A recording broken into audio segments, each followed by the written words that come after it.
네, 선생님들 저희 혹시 시작해봐도 괜찮을까요?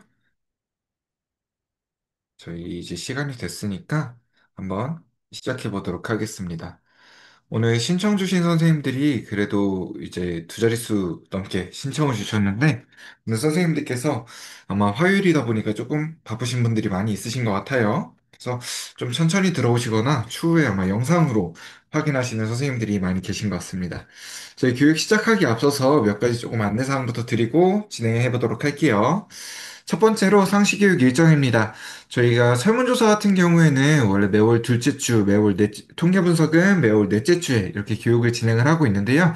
저희가 선생님들께서 이제 너무 고정되어 있다 보니까 한 번 못 듣는 사람들은 계속 못 듣는다라고 말씀해 주시다 보니까 저희가 일정을 계속해서 변경을 하고 있어요. 그래서 자세한 일정 같은 경우에는 유레카 공지사항을 통해서 확인을 해주시면 좋을 것 같습니다. 우리 두 번째로 강의는 1시간 동안 속도감 있게 진행될 예정이에요. 저희 강의 녹화본 같은 경우에는 선생님들께서 다시 보실 수 있도록 연락 주셨던 메일로 다시 한번 보실 수 있는 링크를 보내드릴 거예요. 그래서 혹시나 지금 따라오시다가 놓쳤다 하시는 부분들은 일단은 잠시 내려두시고 저희가 보내드리는 영상을 통해서 다시 한번 확인해 주시면 좋을 것 같습니다. 세 번째로 질문사항은 채팅창에 남겨주세요. 지금 제가 채팅창도 함께 같이 계속 보고 있습니다. 그래서 중간에 녹일 수 있는 부분들은 녹여서 같이 설명을 드릴 거고요. 중간에 녹이기 조금 어렵다 싶은 부분들은 제가 마지막에 같이 한번 안내 드리도록 하겠습니다. 마지막으로 오늘 교육 마친 이후에는 상시교육 만족도 조사가 진행될 예정입니다. 또 참여해주신 분들 중에 추첨 통해서 소정의 선물도 같이 보내드리고 있으니까요. 선생님들께서 회의 끝났다, 교육 끝났다, 이러고 바로 나가시기보다 마지막으로 만족도 조사까지 참여를 해주시면 좋을 것 같습니다. 오늘 선생님들과 같이 진행해 볼 내용들은 첫 번째로 유레카에서 사용할 수 있는 통계 분석 방법에 대해서 살펴볼 거고요. 두 번째로 통계 분석하기 위한 자료 만드는 방법, 그리고 마지막으로 통계 분석의 기초적인 부분과 몇 가지 통계 분석을 사용했을 때 보고서는 어떠한 형태로 작성하시는 게 좋은지 해당하는 내용들을 같이 한번 살펴보도록 하겠습니다. 저희 진행하기에 앞서서 선생님들 오늘 오신 분들 중에 혹시 사전사후 분석, 대응표본 키 검정 진행하셔야 되는 선생님들 있으실까요? 사전사후 분석 진행하시는 선생님들 있으시면 해당하는 내용 같이 포함해서 안내를 드릴 거고요. 어, 사전사후 분석 진행하시는 분 없다라고 하신다면 제가 오늘 간단한 분석들로만 한번 안내를 드려보도록 하겠습니다.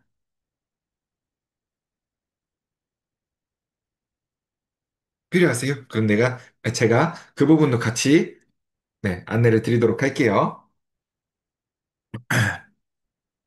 그러면 우리 유레카에서 통계 분석할 수 있는 방법부터 한번 살펴보도록 할게요. 유레카에서 통계 분석할 수 있는 방법은 크게 두 가지로 나누어집니다. 첫 번째로는 유레카에 있는 온라인 설문조사를 사용하신 경우에요. 유레카에 있는 온라인 설문조사를 사용하셨다면 지금처럼 응답을 확인하실 수가 있고요. 응답 같은 경우 설문조사 관리에 있는 결과 분석에 통계 분석하기를 클릭하면 가장 기본적인 빈도와 그래프들을 확인을 하실 수가 있습니다. 만약 선생님들께서 이렇게 가장 기본적인 내용들만 확인하셔도 된다, 빈도 결과만 있어도 된다라고 하시면 굳이 분석하실 필요 없이 이 상단에 보이는 빈도표 버튼을 클릭해서 엑셀 파일로도 저장을 하실 수가 있어요. 하지만 나는 이걸 넘어가는 추가적인 통계 분석을 사용하고 싶다. 예를 들어서 평균 점수를 구한다거나 또는 교차 분석을 진행한다거나 이렇게 추가적인 통계 분석을 진행하고 싶다라고 한다면 빈도표 가장 오른쪽으로 보이는 통계 분석 3.0 버튼을 클릭해서 이스트 3.0이라는 새로운 페이지로 넘어가 주실 수가 있습니다. 가끔 선생님들께서 질문 주시는 것 중에 하나가 이 통계 분석하기랑 통계 분석 3.0이랑 어떤 차이가 있느냐라고 질문 주시는 경우가 있어요. 우리가 통계 분석하기 같은 경우에는 제가 지금 보여드리고 있는 이 화면 같은 경우에는 원래는 선생님들께서 유레카에 있는 설문조사 메뉴를 통해서 들어오실 수가 있어요. 근데 오늘 같은 경우에는 저희가 진행할 내용이 조금 많다 보니까 선생님들께 실습으로 진행하기보다는 제가 강의 형태로 진행해 드리는 거 조금만 양해 부탁드릴게요. 혹시나 이제 저랑 같이 진행을 해보고 싶다라고 하시는 분들께서는 제가 채팅창에 로그인 하실 수 있는 아이디랑 패스워드 남겨드릴게요.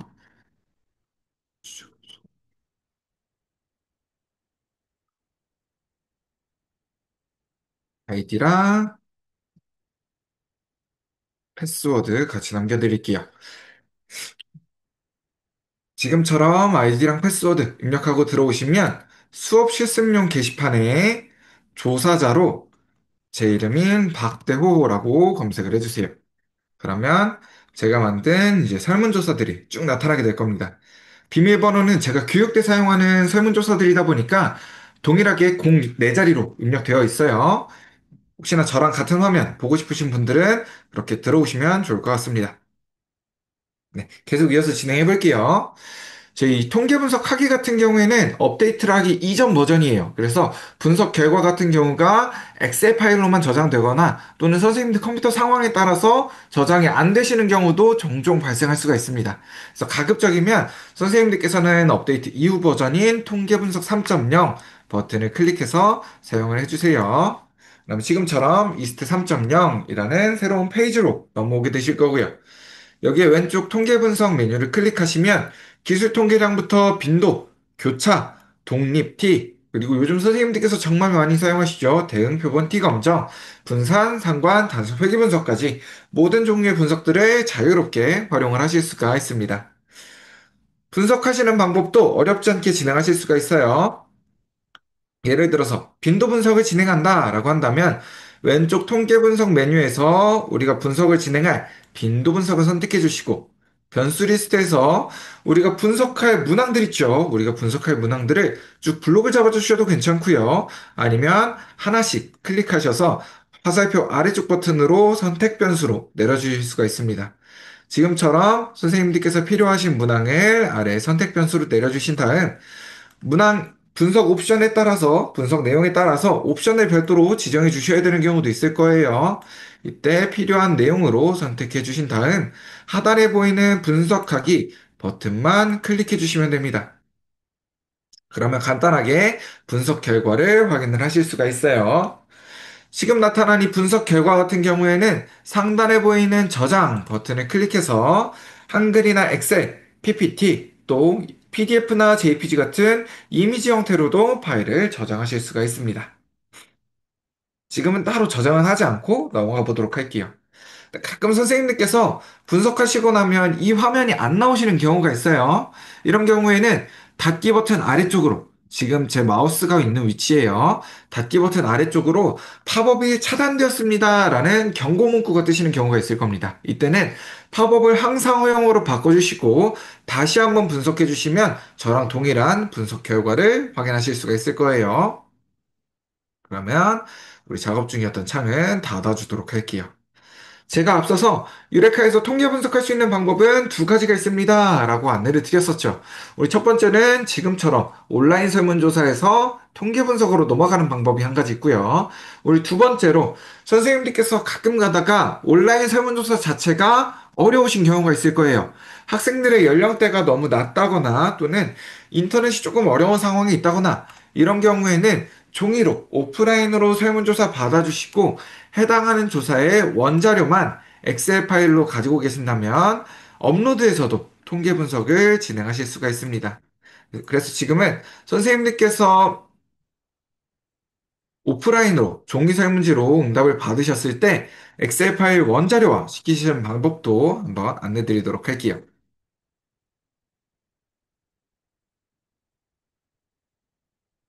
잠시만요.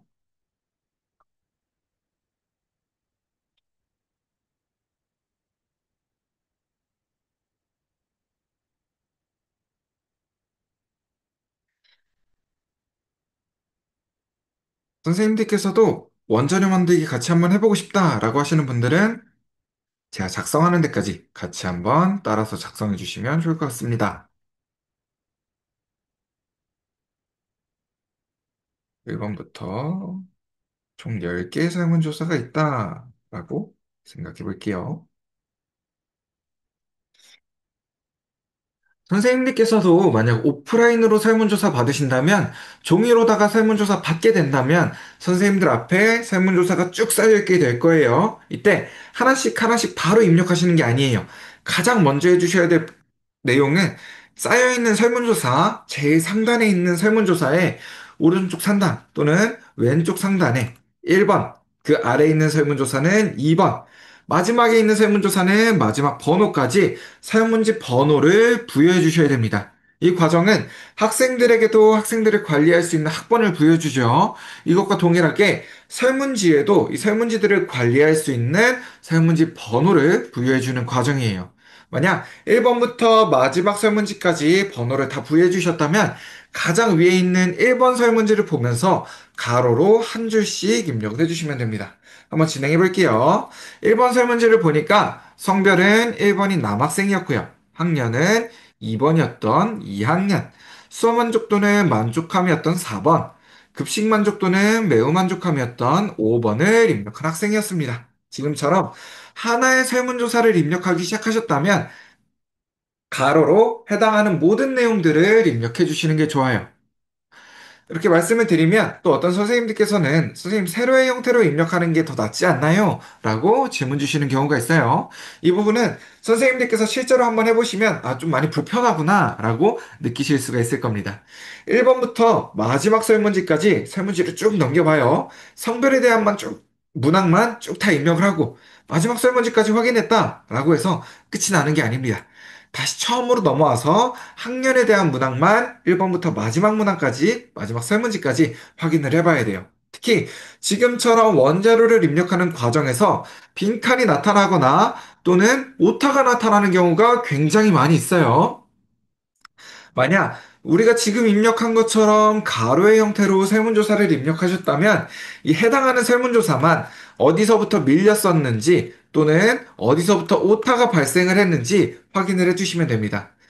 하지만 만약 선생님들께서 세로의 형태로 작성을 해주셨다라고 한다면 어디서부터 밀렸었는지, 어디서부터 오타가 발생했는지 정확하게 알 수가 없다 보니까 전체 설문조사를 다시 한번 확인해 주셔야 된다라는 불편함이 생기게 돼요. 그래서 선생님들께서도 만약 오프라인으로 설문조사 받으셨다, 종이로 설문조사 받으셨는데 분석을 위해 원자료화 시키신다라고 한다면 하나의 설문조사를 입력하기 시작하셨을 때 가로로 해당하는 모든 내용들을 입력해 주시는 게 좋습니다.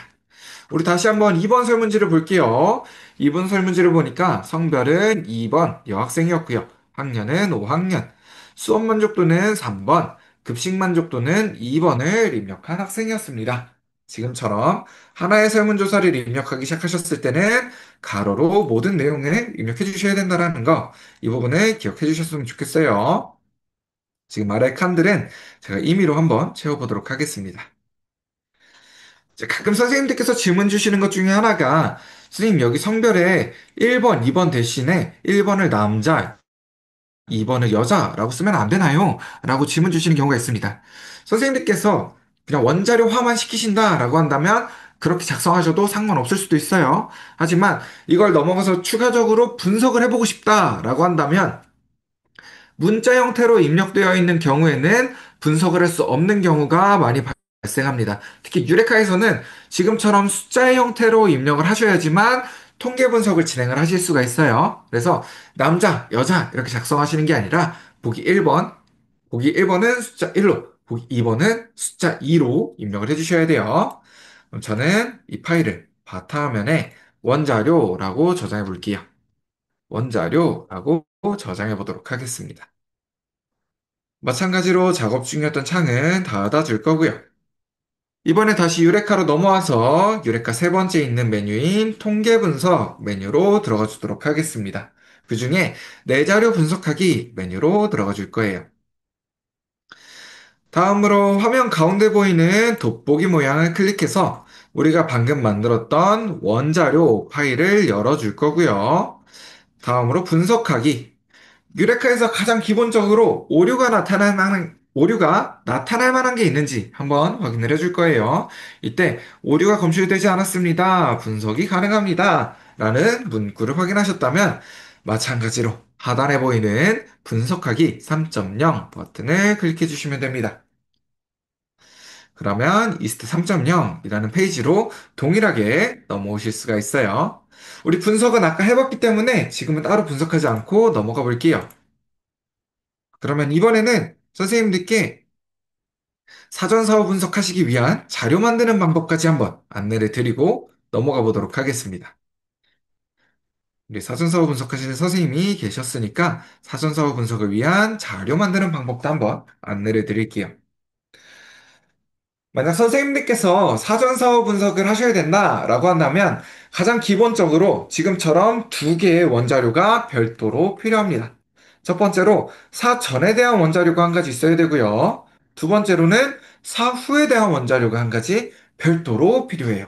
그리고 분석하기 위해서는 이 사전 자료와 사후 자료를 하나의 파일로 합친 통합 자료가 따로 필요하게 됩니다. 그래서 지금은 사전조사와 사후조사를 하나의 파일로 합치는 방법을 안내 드릴 거예요. 우리 먼저 사후조사 원자료에서 우리가 분석에 사용할 자료를 쭉 블록 잡아주세요. 사후조사 원자료에서 우리가 분석에 사용할 자료를 쭉 블록 잡아주신 다음에 마우스 오른쪽 버튼 클릭해서 복사, 우리 사전조사 원자료 오른쪽으로 그대로 붙여 넣어 주시면 됩니다. 간단하죠? 그래서 왼쪽에는 사전에 대한 자료가 오도록, 오른쪽에는 사후에 대한 자료가 오도록 자료를 만들어 주시면 돼요. 이 굉장히 간단한 방법이지만 이 방법을 선생님들께 안내 드리는 이유가 있어요. 가끔 이 과정을 반대로 진행하시는 분들이 있어요. 그래서 지금 우리는 왼쪽에는 사전에 대한 자료가, 오른쪽에는 사후에 대한 자료가 오지만 반대로 진행하시게 된다면 왼쪽에는 사후에 대한 자료가, 오른쪽에는 사전에 대한 자료가 오게 될 겁니다. 이런 경우에도 분석의 결과는 동일하게 나오지만 분석의 부호가 반대로 나타나게 돼요. 그래서 분명 사전에 비해 사후의 값이 증가했음에도 불구하고 일반적으로 긍정적인 경우가 많이 있어요. 사전에 비해 사후의 값이 증가했음에도 불구하고 분석 결과만 보면 사전에 비해 사후의 값이 더 떨어진 것처럼 보여질 수가 있습니다. 선생님들께서도 분석하실 때는 가급적이면 왼쪽에는 사전에 대한 자료가, 오른쪽에는 사후에 대한 자료가 오도록 자료를 만들어 주시는 게 좋아요. 우리 몇 가지만 한 번 더 살펴볼게요. 지금 저는 1학년 1반 1번 학생의 사전조사 오른쪽으로는 1학년 1반 1번 학생의 사후조사가 오도록 동일한 응답자의 응답을 매칭시켜 주었습니다. 이 과정이 굉장히 중요해요. 만약 선생님들께서 동일한 응답자의 응답을 매칭시켜 주지 않는다라고 한다면 실제로 나타나는 현상과 분석 결과가 서로 다르게 나올 수가 있습니다. 실제로 나타나는 현상은 학생들에게 긍정적인 효과가 끼쳤다, 사전보다 사후의 값이 증가했다라는 결과가 나타났지만, 만약 매칭시켜주지 않은 상태로 분석을 진행하게 된다면, 사전이나 사후의 값이 별반 차이가 없었다, 새로 진행한 수업이 그렇게 효과가 좋지 않았다라는 내용으로 변경돼서 나올 수도 있습니다. 그렇기 때문에 반드시 선생님들께서 동일한 응답자의 사전과 사후는 응답을 매칭시켜 주셔야 돼요. 우리 마지막으로 한 가지만 더 살펴보겠습니다. 만약 선생님들께서 이 1학년 2반 1번 학생이에요. 이 1학년이 2반 1번 학생의 응답을 사전에는 조사를 진행하셨는데 사후조사 진행하시기 전에 이 학생이 전학을 가버렸어요. 그래서 조사를 진행할 수 없었습니다. 그렇다면 아까워하지 마시고 사후에 대한 결과값이 없다 보니까 아까워하지 마시고 이 학생의 응답은 지워주셔야 돼요. 반대의 경우도 마찬가지겠죠. 사전에는 이 학생의 응답이 없었어요. 학생이 없다 보니까 응답이 없었는데 사후조사 진행하시기 전에 이 학생이 전학을 얻습니다. 그래서 사후에 대한 결과값만 있다면 사전에 대한 응답이 없다 보니까 비교할 수 있는 자료가 없다 보니까 이 학생의 응답은 분석 전에 과감하게 지워주셔야 돼요. 그래서 반드시 사전과 사후 모두 응답이 있는 형태로 자료를 만들어 주셔야 됩니다. 제가 총 세 가지 말씀드렸어요. 첫 번째로는 왼쪽에는 사전에 대한 자료가 오도록, 오른쪽에는 사후에 대한 자료가 오도록, 우리 두 번째로는 동일한 응답자의 응답을 매칭시켜 주셔야 되고요. 마지막으로 사전과 사후 둘 중에 하나라도 응답이 없다면 해당하는 응답자의 응답값은 지워주셔야 된다라는 거. 아까워하지 말고 지워주셔야 된다라는 거. 그래서 반드시 동일한 응답자의 사전, 사후 모두 응답이 있는 형태로 동일한 응답자의 응답을 매칭시켜 주셔야 된다라는 거. 이 부분을 꼭 기억을 해주셨으면 좋겠어요. 지금처럼 자료를 다 만들어 주셨다면 저는 바탕화면에 통합이라는 새로운 이름으로 파일을 저장해 주시는 걸 추천드립니다. 그리고 저장을 해주셨다면 마찬가지로 화면은 닫아주셔도 괜찮아요. 이번에 다시 유레카로 넘어가서 다시 통계 분석 메뉴에 있는 이번엔 수업 효과성 분석으로 들어가 주도록 하겠습니다. 내자료 분석하기랑 수업 효과성 분석이랑 사용할 수 있는 기능들은 다 동일해요. 이제 한 가지 차이만 있다면 수업 효과성 분석에서는 우리가 방금 진행했던 사전 사후 분석을 위한 자료 만드는 방법이 기재가 되어 있고요. 내자료 분석하기에서는 그보다 앞서 진행했던 원자료를 만드는 방법이 기재되어 있다. 이 차이만 있고 사용할 수 있는 모든 분석이나 방법은 동일합니다. 마찬가지로 화면 가운데 돋보기 모양을 클릭해 주신 다음 방금 만들었던 통합 파일을 업로드해 줄게요. 다음으로 분석하기. 오류가 검출되지 않았다면 분석하기 3.0 버튼을 클릭해 주시면 됩니다. 제가 사전사후 분석하시는 걸 한번 보여드릴게요. 왼쪽 통계 분석 메뉴에서 사전 사후 분석을 통계 기법 이름으로는 대응 표본 T 검정이다 라고 이야기를 합니다. 대응 표본 T 검정. 우리 변수 리스트에서 동일한 문항에 대한 사전과 사후 한 쌍만을 아래 선택 변수로 내리시고 분석하기 버튼을 클릭해 주시면 됩니다. 지금은 수업 만족도, 교우 관계 만족도, 시설 만족도 총 3쌍의 문항이 있죠. 그렇기 때문에 3번의 분석을 별도로 진행을 해주셔야 되는 거예요.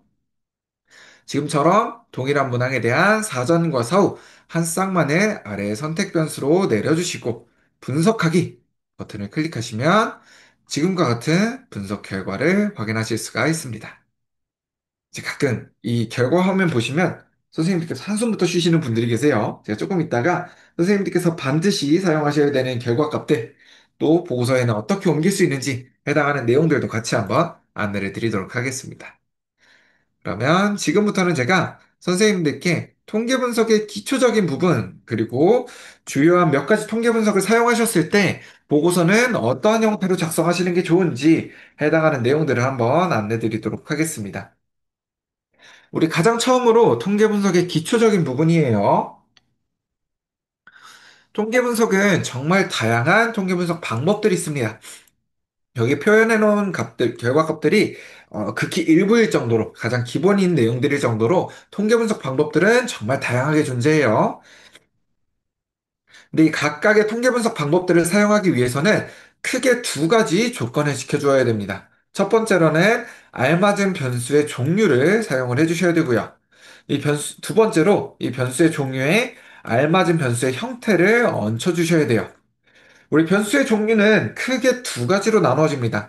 우리 자세하게 보면 정말 다양하게 나눠지고 정말 다양한 조건들이 있어요. 하지만 우리는 크게만 살펴보도록 할게요. 첫 번째로는 나는 독립적이야. 내가 마음대로 변할 수 있어. 라고 이야기하는 독립 변수가 있고요. 우리 두 번째로, 독립 변수야, 너가 변했네. 그럼 나도 같이 변해야겠다. 라고 이야기하는 종속 변수가 있습니다. 이때 독립 변수가 먼저 변하게 되면 종속 변수는 따라서 변하는 이 흐름이 생기게 되고요. 흐름에 얹혀지는 변수의 형태에 따라서 사용할 수 있는 분석 방법이 결정이 되는 거예요. 우리 변수의 형태도 크게는 두 가지로 나눠집니다. 첫 번째로 숫자가 아니라 그 숫자에 연구자가 부여해준 속성이 중요한 변수가 있어요. 예를 들어서 성별이나 종교 또는 지역도 속성이 중요한 변수가 되겠죠. 우리 이런 변수를 질적 변수다라고 이야기를 합니다. 아마 이 질적 변수에 가장 자주 사용하시는 예시가 성별에 대한 문항일 것 같아요. 그래서 저도 성별로 한번 예를 들어 볼게요. 우리가 일반적으로 성별에 대한 문항을 사용하게 되면 보기 1번을 남자, 보기 2번을 여자로 두고 사용을 하게 됩니다. 이때 보기의 순서를 바꿔서 보기 1번을 여자, 보기 2번을 남자로 두고 사용한다 라고 하더라도 설문에 응답을 받고 분석을 진행하는 데는 아무런 지장이 없습니다. 가끔가다 어떤 선생님들께서는 에이 그래도 1번이 남자여야지 라고 말씀하시는 분들도 계시기는 해요. 하지만 설문조사 입장에서 보거나 통계 분석 입장에서 보거나 1번이 남자든 1번이 여자든 아무런 지장이 없습니다. 이런 질적 변수는 지금처럼 보기 순서, 보기 숫자가 중요하지 않다 보니까 평균 점수를 보지 않아요. 다시 한번 성별로 예를 들어볼게요. 우리가 보기 1번을 남자, 보기 2번을 여자라고 했을 때 1과 2의 평균은 1.5가 나오죠. 이 1.5는 성별에서 아무런 의미를 가지지 않습니다. 이제 가끔가다 어떤 선생님들께서는 1.5면 중성이지 않느냐라고 말씀하시는 분들도 계세요. 하지만 성별에서 중성 아니면 또 다른 성별을 표현을 하실 때는 보기 3번, 4번 이렇게 별도의 보기를 주어주셔야지 평균이 1.5가 나왔으니까 중성이다라고 표현을 하시면 안 되는 거예요. 이런 질적 변수는 지금처럼 평균 점수를 보지 않는 대신에 전체 응답자 중에 남학생은 몇 명이 차지하고 있는지, 백분율로는 어떻게 되는지, 여학생은 전체 응답자 중에 몇 명 있고 몇 퍼센트 되는지에 대한 응답자의 숫자, 그리고 백분율을 중요하게 생각합니다. 이러한 질적 변수랑은 반대가 되는 변수도 있겠죠. 우리는 그걸 양적 변수다라고 이야기해요. 이 양적 변수는 연속되는 숫자 자체가 중요한 변수를 이야기합니다. 예를 들어서 시험 점수나 키, 몸무게 등이 있겠죠. 이 양적 변수는 숫자 자체가 중요한 의미를 갖다 보니까 평균, 그리고 표준 편차를 중요하게 생각합니다. 예를 들어서 우리 학교에서 시험을 봤다라고 한다면 내 시험 점수가 학교 평균보다 높은지 또는 학교 평균보다 더 낮은지가 중요하게 생각될 거고요. 또 전국적으로 키를 쟀다라고 한다면 내 키가 평균 이상인지를 확인하는 게 굉장히 중요하게 될 거예요. 지금처럼 양적 변수는 숫자 자체가 중요한 의미를 가지다 보니까 평균과 표준 편차를 중요하게 생각합니다. 이때 질적 변수로도 양적 변수로도 모두 사용할 수 있는 문항이 한 가지 존재해요. 선생님들께서 만족도 문항에 사용하시는 척도형 문항이 그 주인공입니다. 우리가 일반적으로는 5점 척도를 많이 사용하지만 3점, 5점, 7점, 10점 모두 상관없이 양적으로도 질적으로도 활용을 하실 수가 있어요. 네, 선생님들께서 가장 많이 사용하시는 게 아마 5점 척도의 만족도 문항일 거다 보니까 제가 동일한 예시로 한번 와봤습니다.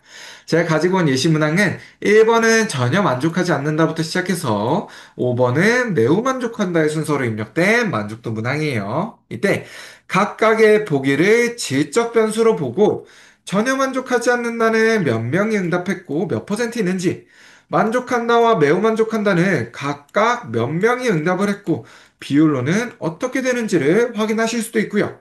또 전혀 만족하지 않는다는 1점부터 시작해서 매우 만족한다는 5점으로 두고 이 만족도에 대한 평균 점수도 확인을 하실 수가 있겠죠.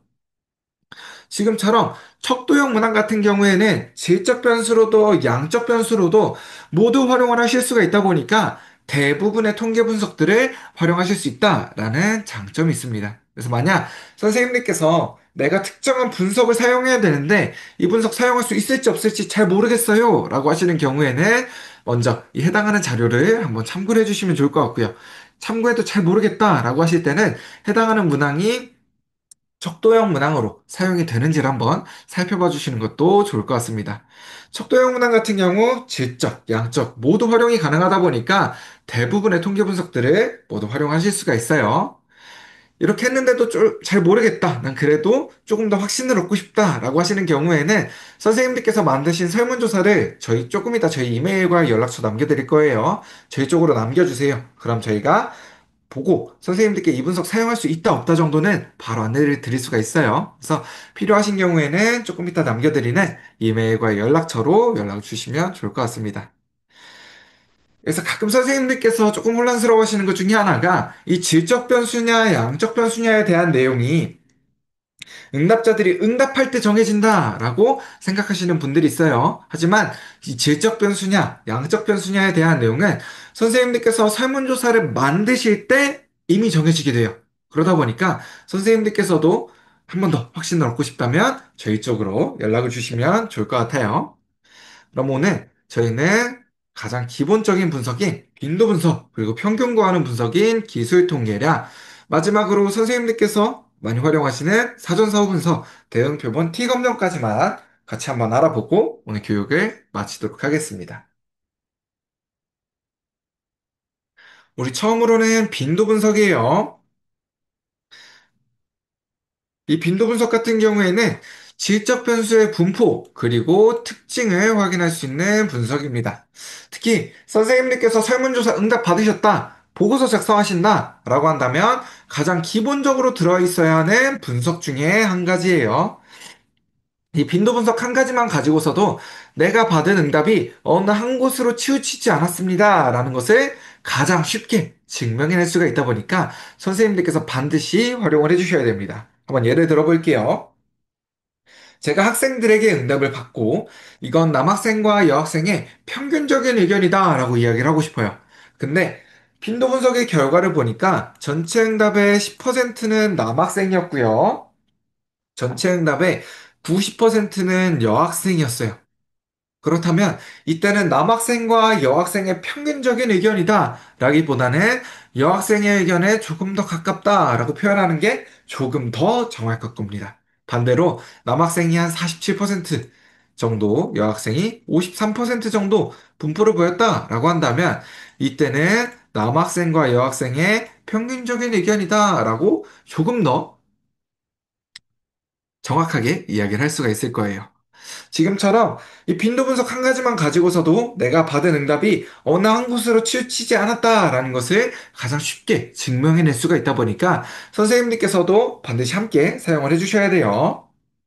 우리 이 빈도 분석은 성별에 대한 분포, 남학생은 몇 명이 응답했고 몇 퍼센트 차지하는지, 여학생은 전체 응답의 몇 명이고 몇 퍼센트를 차지하는지에 해당하는 내용을 확인할 때 사용하는 분석입니다.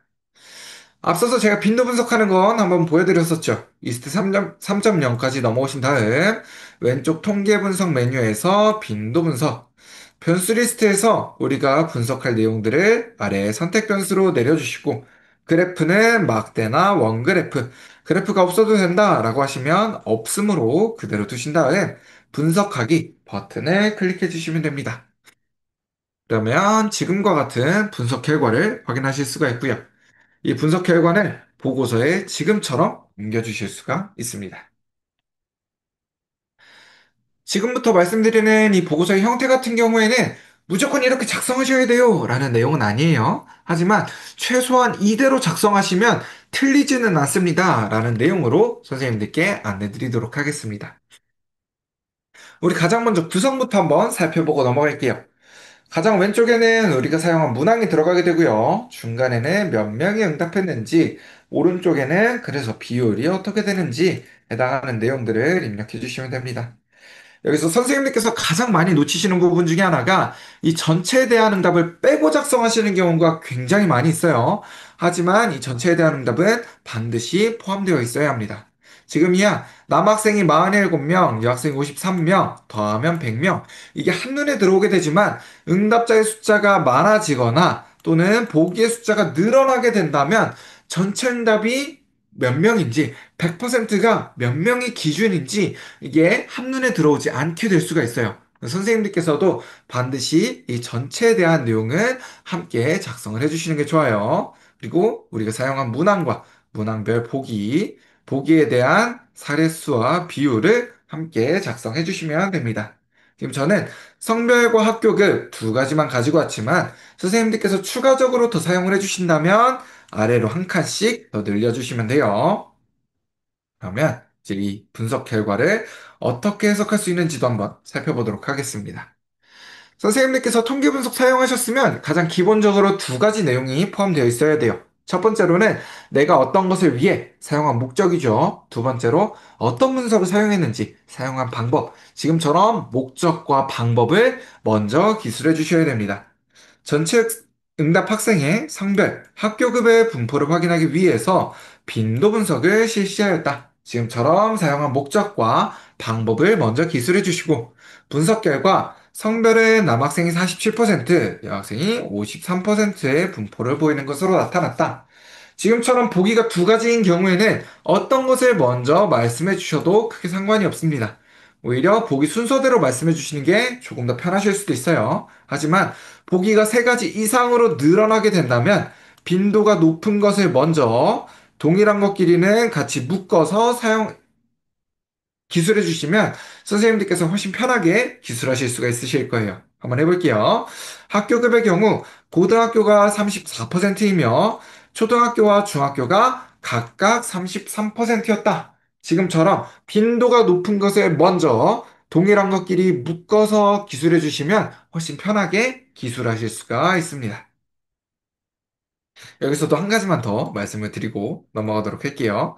이제 가끔 선생님들께서 질문 주시는 것 중에 하나가 선생님 빈도 분석에서는 퍼센트가 더 중요한가요? 아니면 명수가 더 중요한가요? 라고 질문 주시는 경우가 있어요. 이 경우는 선생님께서 사용하시는 보고서의 형태나 목적에 따라서 조금 달라질 수가 있습니다. 하지만 일반적으로 우리가 빈도 분석을 사용하는 이유는 어느 집단에서 더 많이 나왔는지, 어느 집단이 더 크게 나왔는지 이 부분을 확인하기 위함이 커요.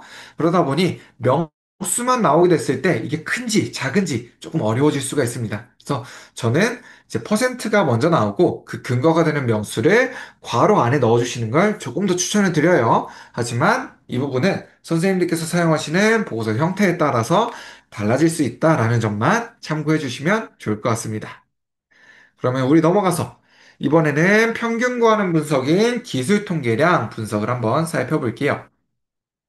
우리 기술 통계량 분석은 양적 변수의 특징을 확인할 수 있는 분석입니다. 예를 들어서 평균과 표준 편차를 구할 때 사용하는 분석이에요. 우리 기술 통계당 분석은 이스트 3.0까지 넘어오신 다음 왼쪽 통계 분석 메뉴에서 기술 통계량, 변수 리스트에서 우리가 평균과의 문항을 아래 선택 변수로 내리고 분석하기 버튼을 클릭해 주시면 됩니다. 지금은 5점 척도로 사용된 세 가지 문항을 양적 변수로 보고 평균 점수를 한번 구해볼 거예요. 그러면 지금과 같은 다양한 통계량 값들이 나오게 되실 거예요. 여기서 다른 값들은 사용을 하셔도 되고 사용하지 않으셔도 괜찮습니다. 반드시 사용하셔야 되는 세 가지만 안내를 드릴게요. 첫 번째로는 대부분의 통계 분석에서 관측치 또는 빈도 또는 자료 수 이렇게 내가 몇 개의 자료를 활용했다라고 표현하게 되는 관측지 빈도 자료수 이렇게 표현되는 값은 함께 사용을 해주시는 게 좋습니다. 그래서 이 관측치는 포함을 해주시는 게 좋고요. 우리가 기술 통계량 분석 진행하는 이유가 대부분은 평균을 구하기 위함이 크죠. 그렇기 때문에 이 평균에 대한 내용도, 그리고 평균이 나오면 이 표준 편차에 대한 내용까지 같이 나와주시는 게 좋습니다. 그래서 이 세 가지 값은 반드시 함께 사용을 해주시는 게 좋아요. 선생님들께서 이 평균이 중요한 건 많이들 알고 계시는데 표준 편차의 의미나 표준 편차를 왜 사용해야 되는지 이 부분을 조금 어려워하시는 분들이 있더라고요. 그래서 제가 두 가지 예시를 통해 평균과 표준 편차를 간략하게만 한번 소개시켜 드리도록 하겠습니다. 먼저 제가 가지고 온 두 가지 예시부터 한번 살펴볼게요. 첫 번째로 평균이 3.8, 표준 편차가 1.0인 국어 수업 만족도 한 가지 가지고 왔고요. 두 번째로 평균이 3.1, 표준 편차가 1.5인 수학 수업 만족도를 한 가지 가지고 왔습니다. 우리 국어 수업 만족도를 먼저 한번 살펴볼게요. 우리 국어 수업 만족도가 이렇게 쭉 나열이 되어 있다. 이렇게 쭉 나열이 되어 있다라고 할 때 이 모든 자료들을 대표할 수 있는 값이 평균인 3.8입니다. 이 대표할 수 있는 값이라는 건 어떤 선생님들께서 이제 선생님께 선생님, 국어 수업 만족도 몇 점 나왔어요? 라고 질문 주셨다면, 이 각각의 점수들을 다 말씀하시는 게 아니라, 대략적으로 평균이 한 3.8점 정도 나왔어요. 라고 말씀하시는 것처럼, 이 모든 자료를 대표해서 하나로 이야기할 수 있는 값, 이 값이 대표값인 평균을 이야기합니다. 그리고 이 대표값인 평균을 기준으로 플러스 1 표준 편차인 4.8, 마이너스 1 표준 편차인 2.8, 이 사이에 대부분의 응답값들이 포함되는 것을 이야기해요. 대략 전체 응답의 약 70% 정도는 이 범주 안에 포함이 된다라고 생각을 해주셔도 괜찮습니다. 다시 한번 수학 수업 만족도를 가지고 살펴볼게요. 수학 수업 만족도가 이렇게 쭉 나열이 되어 있다라고 할 때 이 모든 자료들을 대표할 수 있는 값이 평균인 3.1입니다. 그리고 이 3.1을 기준으로 플러스 1 표준 편차인 4.6, 마이너스 1 표준 편차인 1.6, 이 사이에 대부분의 응답값들이 포함이 되어 있는 것을 이야기해요. 지금 아마 선생님들께서도 보시면서 아셨겠지만 표준 편차가 커지면 커질수록 대표값인 평균을 기준으로 자료가 더 넓게 분포를 하게 되고요. 반대로 표준 편차가 작아지면 작아질수록 대표값인 평균을 기준으로 자료가 더 좁게 몰려있는 형태로 분포하게 됩니다. 지금처럼 평균 같은 경우에는 이 모든 값을 대표할 수 있는 값이고, 표준 편차는 이 대표할 수 있는 값을 기준으로 자료가 어떻게 분포가 되고 있는가, 이에 해당하는 결과값이다 보니까 선생님께서 평균 사용하시는 경우에는 이 표준 편차도 함께 사용을 해주시는 게 좋아요. 그러면 우리 앞서 나왔던 결과를 어떻게 보고서에 옮길 수 있는지도 같이 한번 살펴볼게요. 마찬가지로 구성부터 한번 살펴보고 넘어가도록 하겠습니다.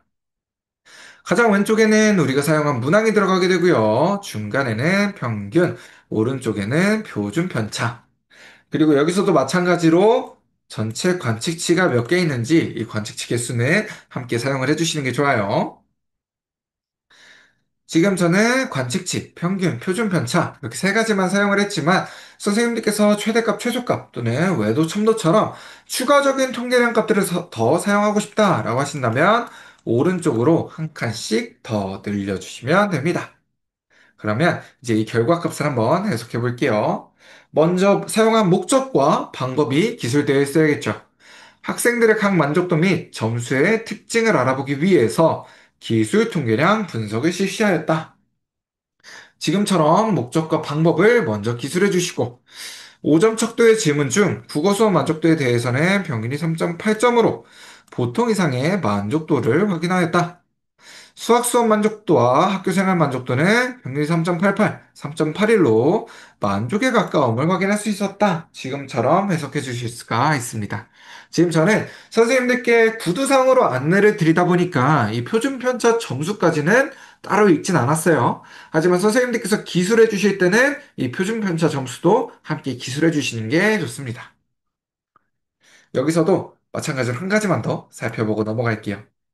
지금 국어 수업 만족도는 결과의 보통 이상이다.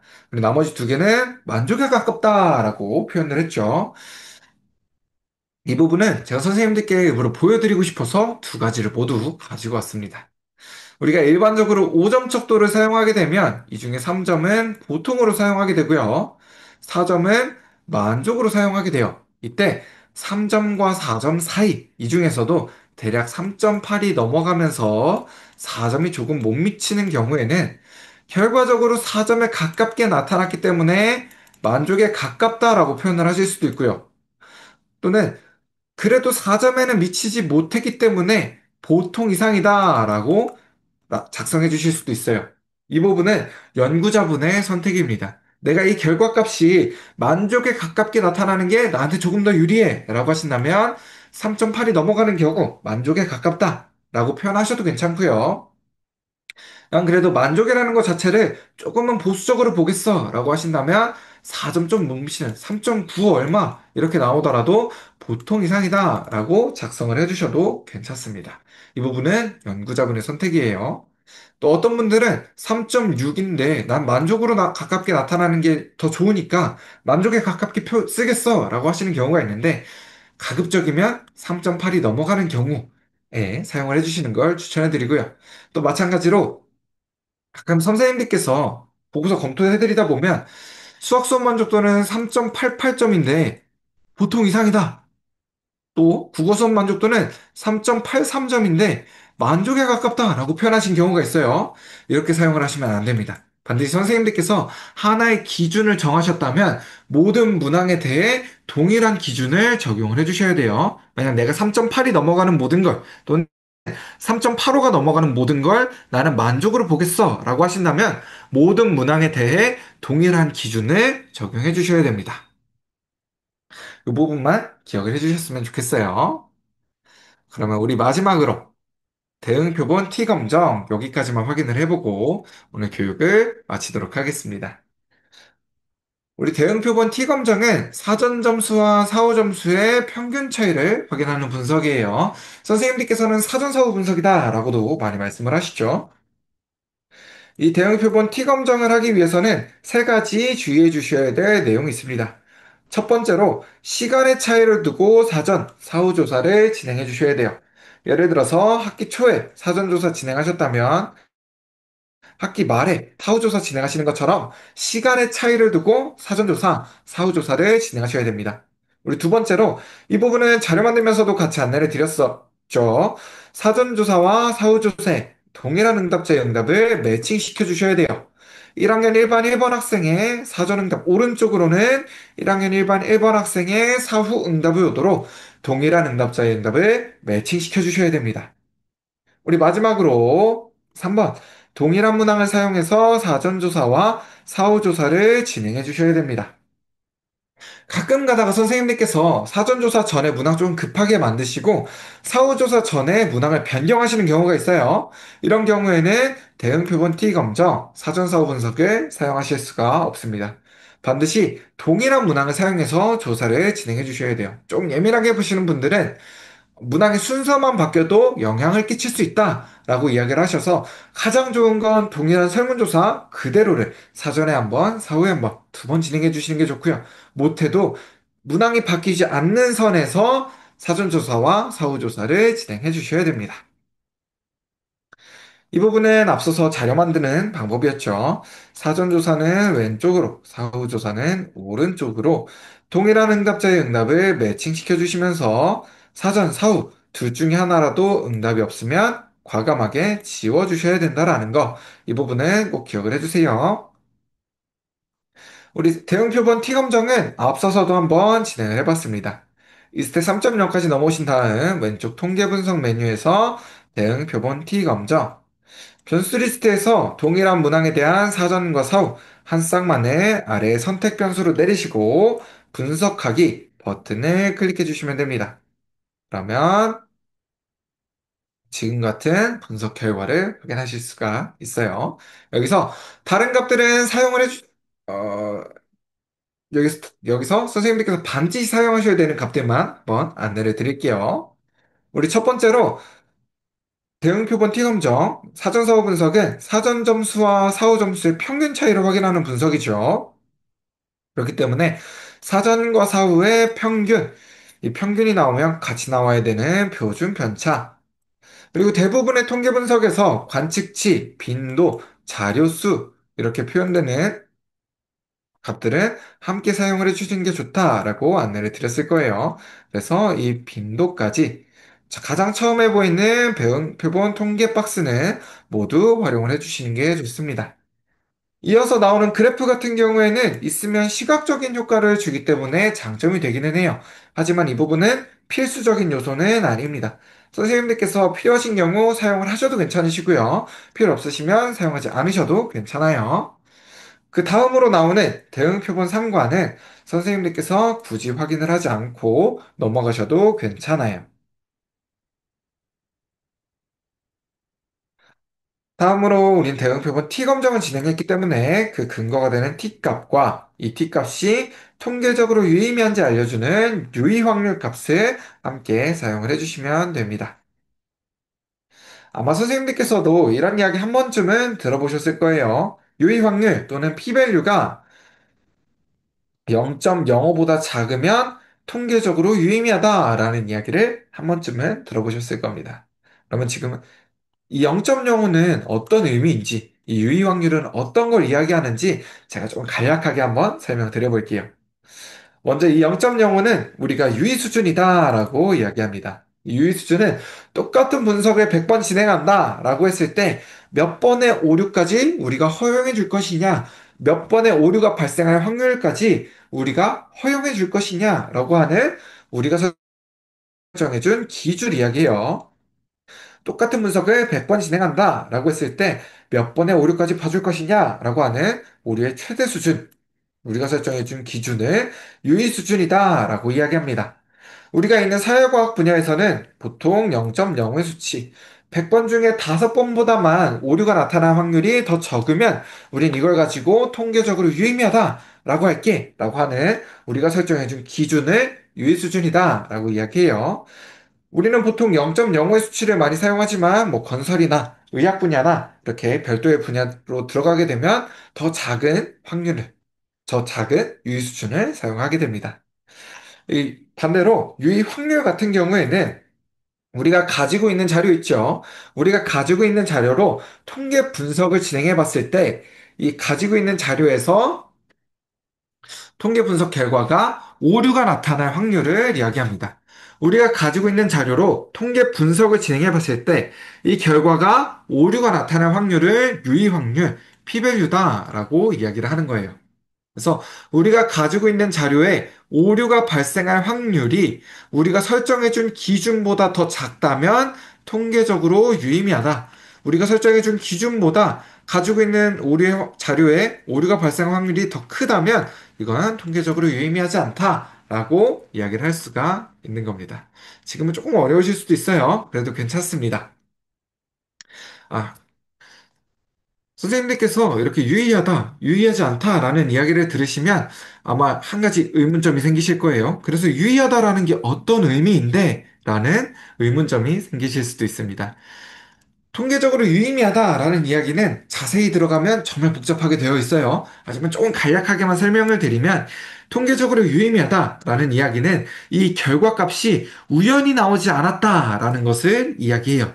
동일한 대상 집단에게 다른 친구들에게 다시 한번 조사를 받아서 분석을 진행한다라고 하면 지금과 동일하거나 비슷한 결과가 나올 것이다 라고 이야기하는 게 통계적으로 유의미하다. 이 결과가 우연히 나오지 않았다라는 것을 이야기합니다. 그러면 우리가 앞서서 확인했던 분석 결과를 보면서 다시 한번 살펴보도록 할게요. 우리가 설정해준 기준, 유의 수준은 0.05의 수치를 사용한다 라고 말씀드렸죠. 이건 100번 중에 5번보다만 더 적게 나타나면 된다 라고 하는 우리가 설정해준 기준이었습니다.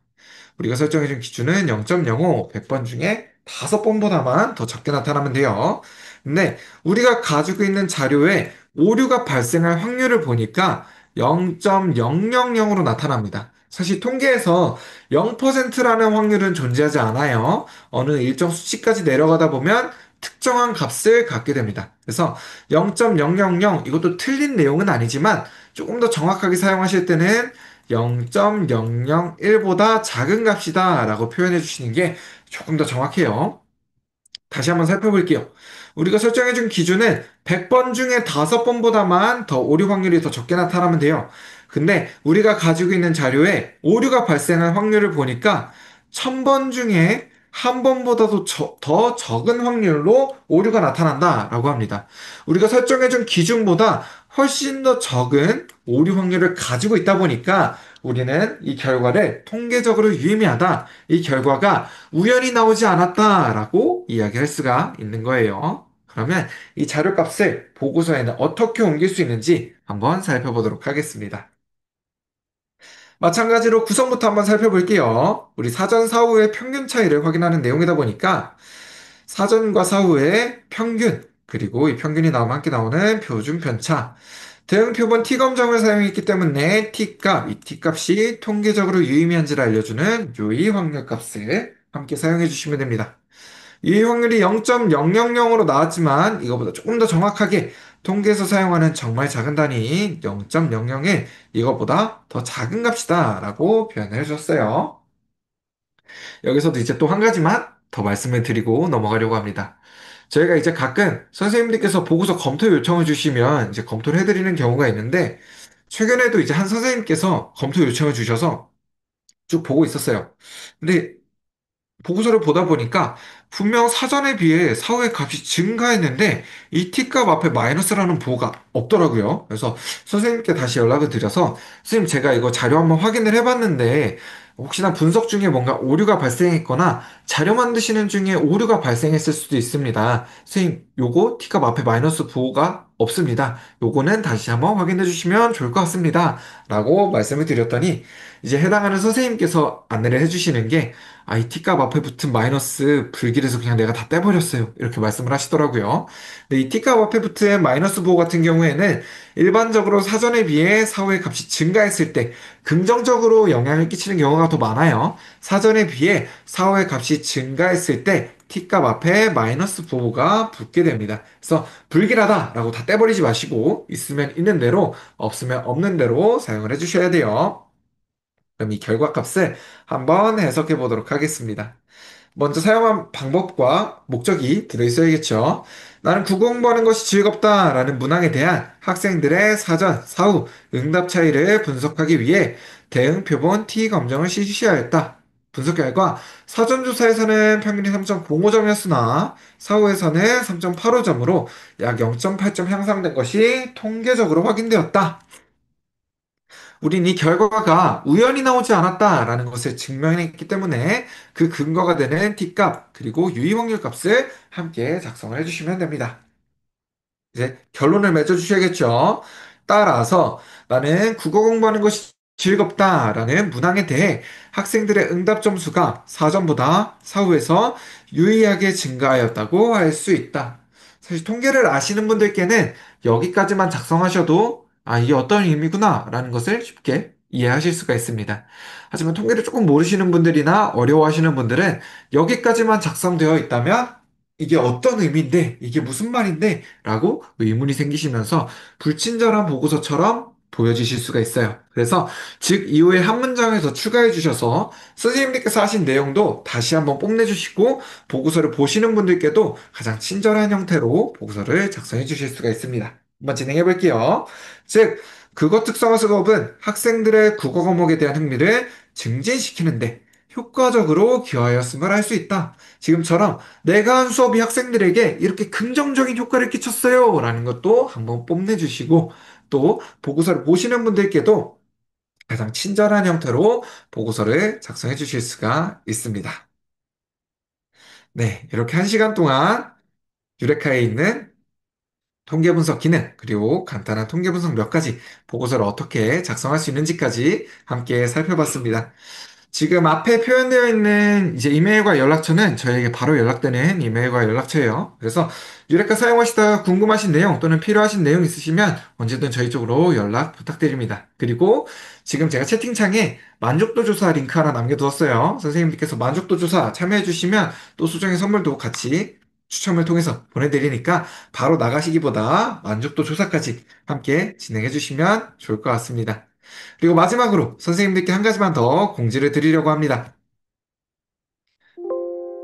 마지막으로 한 가지만 더 공지를 드리면 지금 유레카에서는 활용사례 공모전 매년 이제 겨울에 진행을 하고 있는데 활용사례 공모전을 진행하고 있어요. 그래서 선생님들께서 사용하신 유레카를 사용하신 내용들 설문조사도 괜찮고요. 또 보고서 작성하신 통계 분석에 대한 내용도 괜찮습니다.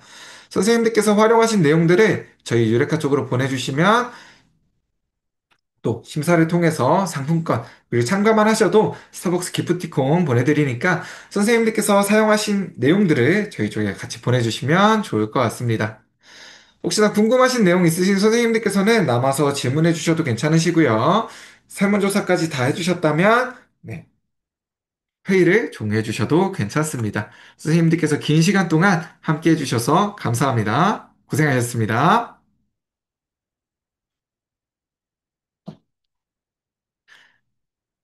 네, 감사합니다. 전 녹화만 끊고 오도록 하겠습니다. 혹시나 질문 있으신 선생님들께서는 채팅창에 남겨주셔도 괜찮아요.